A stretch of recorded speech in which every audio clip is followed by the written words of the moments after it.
guess you should tell the truth. We never tried it, and I don't know. I mean, for a while it seemed really popular. People were talking about it, but I just not heard of any project that's kind of made it through that.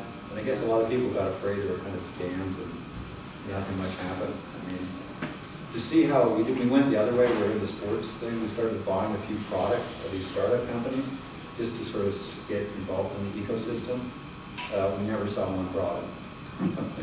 So I think that's probably the experience for most people. And it doesn't mean it doesn't work. It's just that we never figured out how to make that happen.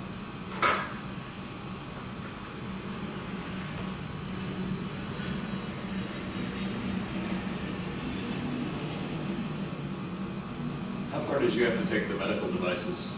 Like a phase 1? Or? Yeah, basically we passed them over at the end of successful animal studies. It's just getting into humans is really bad.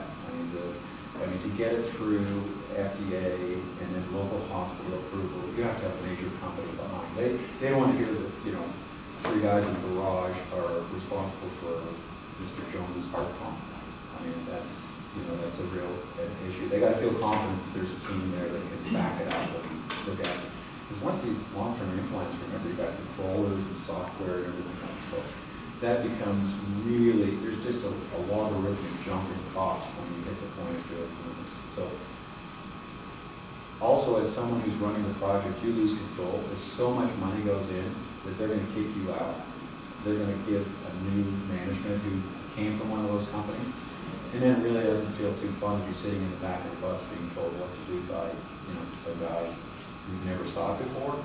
And these guys will frequently come in and I think take it on the wrong direction because they feel they have to put their stamp on it. So we've always jumped at that point.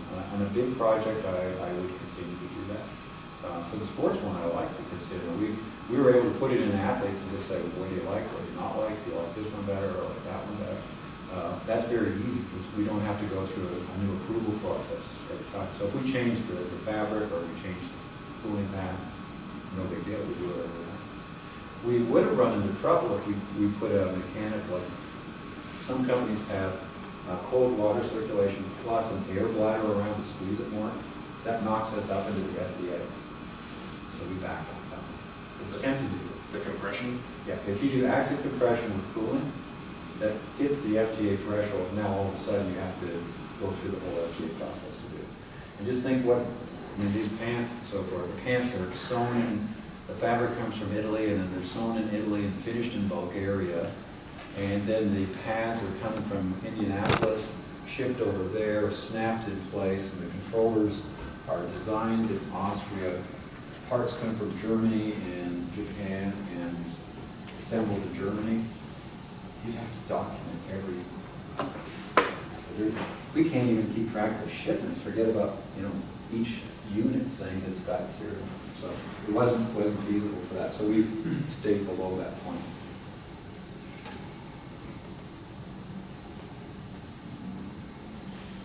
Steve? So Doc, you got. Hang on, you're supposed to have answers, not questions. I don't have the answers. Okay.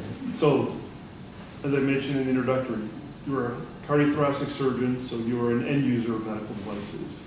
Then you actually jumped in, you were on the dark side where the vulture capitalists, right, where you evaluated technologies.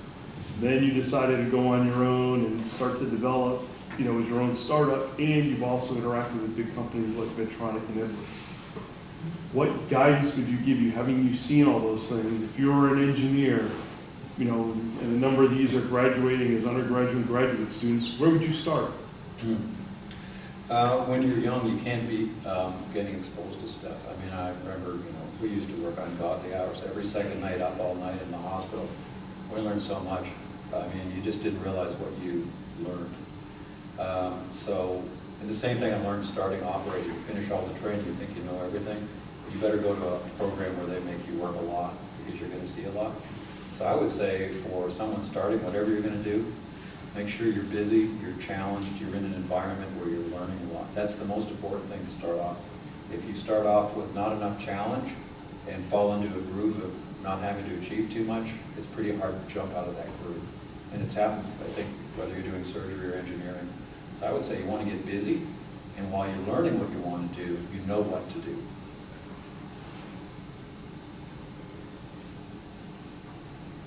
boss in the back here. If you had to do it all over again, would you follow the same path, career-wise? Oh my God, no one's asking me that question. I don't really think you follow a path. I think it just happened. I think what happened, this all started in 2004, and I was operating like crazy, and then I would literally operate and then Thursday night jump on a plane to Atlanta and get a flight to Europe and work with engineers all weekend, and then come back Sunday night flight. They used to have a Frankfurt to Cincinnati, which was pretty good, then you could get home easily. And then do it all again the next week.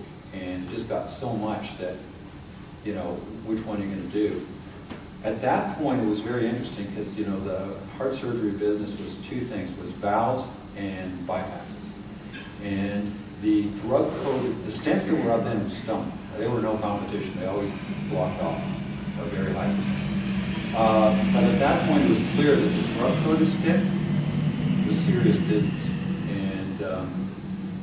And at that point also, I was approached by a guy in California to help him start a company to put a catheter valve in. I said, well, you know, if those are the two cores of cardiac surgery, I would be better to go with the flow than against the flow. So that was a good decision. So was it really a decision, or to me it was more like I couldn't keep working doing both. Plus, cardiac surgery, they told us back then, you know, in 2004 there would be 1.5 million bypass operations a year in the U.S. Actually, that number is really very close because in terms of revascularizations, the number isn't 1.5 million bypass, it's 250,000. The rest are stents. So that's how big that market shift occurred between 2004 and now. The valves, scary. Germany hit 50% valves, aortic valves put in on a catheter 2 years ago. Okay, so if you ask me, was it any career choices? It's kind of like you have a road that's paved, and this one has mud all over it. Which road are we going to drive on?